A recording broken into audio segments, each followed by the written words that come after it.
Assalamualaikum warahmatullahi wabarakatuh. Perkenalkan, saya Salsabila dengan NIM B.21.06.034.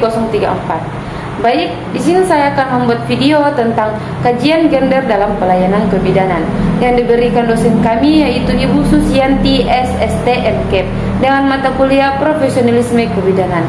Baik, untuk lebih jelasnya mari kita simak video berikut ini. Baik, yang pertama kita bahas itu yaitu definisi gender.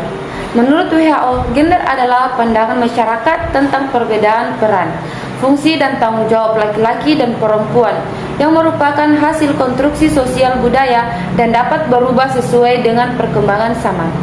Rekayasa sosial yang menghasilkan perilaku diskriminatif yang menimbulkan dampak negatif. Gender berhubungan dengan persepsi dan pemikiran serta tindakan yang diharapkan sebagai laki-laki yang dibentuk masyarakat, bukan karena perbedaan. Selanjutnya kita bahas hubungan gender dalam pelayanan kebidanan.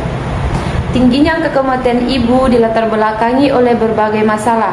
Salah satunya adanya masalah kesetaraan gender, yaitu ketidakmampuan perempuan dalam mengambil keputusan dalam kaitannya dengan kesehatan dirinya sendiri. Misalnya, siapa yang jadi penolong persalinan.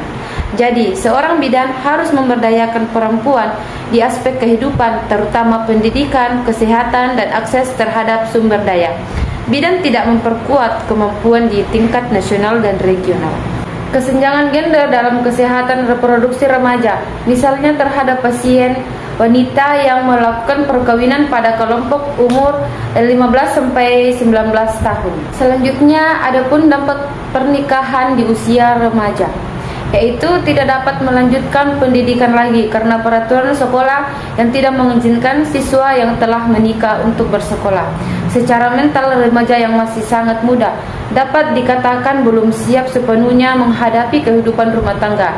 Dilihat dari sisi reproduksi yang secara langsung diikuti oleh kehamilan yang biasa risiko pada keguguran atau pendarahan.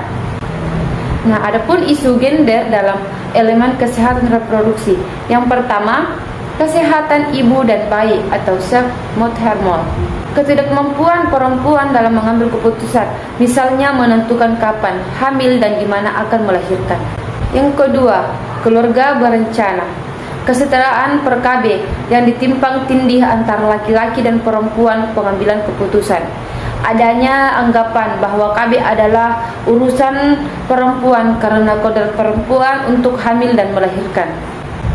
Dan yang ketiga, kesehatan reproduksi remaja.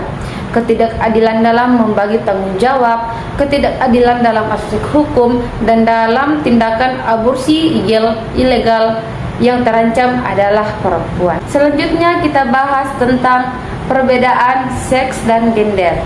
Nah, di bagian seks itu yang pertama ciptaan Tuhan, yang kedua bersifat biologis atau kodrat, yang ketiga tidak dapat ditukar, dan yang keempat berlaku selamanya dan di mana saja.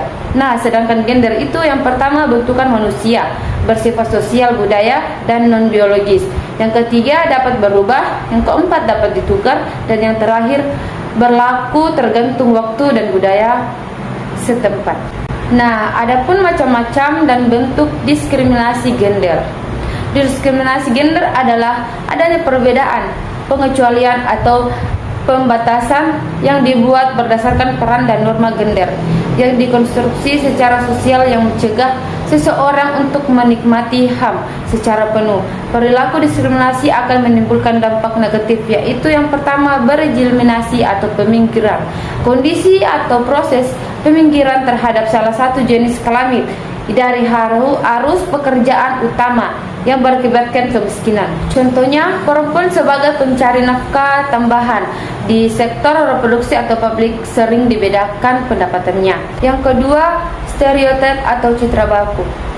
Bela-belaan atau penandaan yang seringkali bersifat negatif secara umum, seringkali ketidakadalaan. Contohnya, bagi laki-laki marah dianggap tegas, sedangkan bagi perempuan dianggap emosional dan tak bias menahan diri. Yang ketiga, subordinasi atau penomorduaan. Adanya anggapan bahwa salah satu jenis kelamin lebih rentan atau dinomor duakan posisinya jenis kelamin lainnya. Contohnya, banyak kasus dalam tradisi keagamaan mampu aturan birokrasi yang meletakkan perempuan lebih rentan daripada laki-laki. Selanjutnya nomor 4, double burden atau beban ganda. Adanya perlakuan terhadap salah satu jenis kelamin di mana bersangkutan bekerja jauh lebih banyak dibandingkan dengan jenis kelamin lainnya. Contohnya, perempuan bekerja di luar maupun di dalam rumah, dan laki-laki bekerja masih harus ikut sistem link. Dan yang terakhir itu violence atau kekerasan. Suatu seragaan terhadap fisik maupun psikologis seseorang, sehingga kekerasan tersebut tidak hanya menyangkut fisik atau pemerkosaan, pemukulan, tetapi juga non-fisik atau pelecehan seksual, ancaman, paksaan yang bisa terjadi di rumah tangga, tempat kerja, dan tempat umum. Contohnya yaitu yang pertama, suami membatasi keuangan belanja dan memonitor pengeluaran secara ketat.